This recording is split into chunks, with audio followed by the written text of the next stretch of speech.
కాకినాడ జిల్లా వ్యాప్తంగా కుండపోతగా వర్షాలు కురుస్తున్నాయి. ఈ నేపథ్యంలో అంటురోగాలు సైతం విస్తరిస్తున్నాయి. జిల్లా అంతా డయేరియా, వైరల్ ఫీవర్లు, జాండీస్ వంటి వ్యాధులు వ్యాపించాయి. దీంతో వైద్య ఆరోగ్య శాఖ అప్రమత్తమైంది. రోజురోజుకు డయేరియా కేసులు పెరుగుతున్నాయి. ఈ నేపథ్యంలో కేంద్ర ప్రభుత్వం ఈ నెల 1వ తేదీ నుంచి స్టాప్ డయేరియా కార్యక్రమాన్ని శ్రీకారం చుట్టింది. అదేవిధంగా రాష్ట్ర ప్రభుత్వం ప్రతి శుక్రవారం డ్రై డే కార్యక్రమాన్ని నిర్వహిస్తోంది. సీజనల్ వ్యాధులు అరికట్టేందుకు చర్యలు చేపట్టారు. జిల్లాలో ఉన్న ప్రస్తుత పరిస్థితులు, వైద్య ఆరోగ్య శాఖ తీసుకుంటున్న చర్యలను జిల్లా అదనపు వైద్య ఆరోగ్య శాఖ అధికారి డాక్టర్ ఆర్ శ్రీనివాస్ నాయక్ వెల్లడించారు.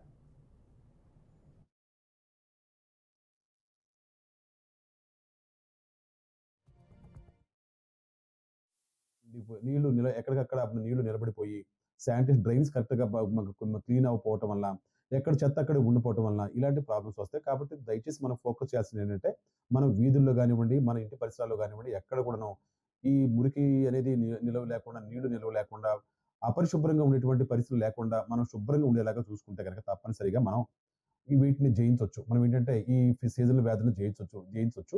సో, కాబట్టి ఏంటంటే మనము ఈ పీహెచ్‌సిలో మనకు ప్రివెంటివ్ యాస్పెక్ట్‌లో మనకు చాలామంది ఆశాలు, ఏఎన్ఎంస్ గానివ్వండి, ఎంఎల్‌హెచ్‌పీలు గానివ్వండి, సూపర్వైజర్సు అలానే ప్రతి గ్రామాన కూడాను ఎఫ్‌డిపి ప్రోగ్రామ్ అనేది జరుగుతూ ఉంది. ఈ ఎఫ్‌డిపి ప్రోగ్రామ్‌లో ప్రతి గ్రామంలో కూడా మేము మార్నింగ్ వెళ్ళిన తర్వాత ప్రతిరోజు కూడాను అక్కడ ఓపీ చూసుకొని బీపీ, షుగరు, మీ జ్వరాలు, గిరాలు ఉంటే కొన్ని మొత్తం చూసుకొని, తర్వాత ఆఫ్టర్‌నూన్ నుంచి తప్పనిసరిగా వాళ్ళు తాగుతున్నటువంటి డ్రింకింగ్ వాటర్ ఏంటి? అక్కడ శానిటేషన్ ఎలా ఉంది? ఇవన్నీ కూడాను ప్రభుత్వానికి ఎప్పటికప్పుడు తెలియజేస్తూ ఉన్నాము. శానిటేషన్ ప్రాపర్‌గా లేకపోవటం వల్ల నీళ్లు నిలవ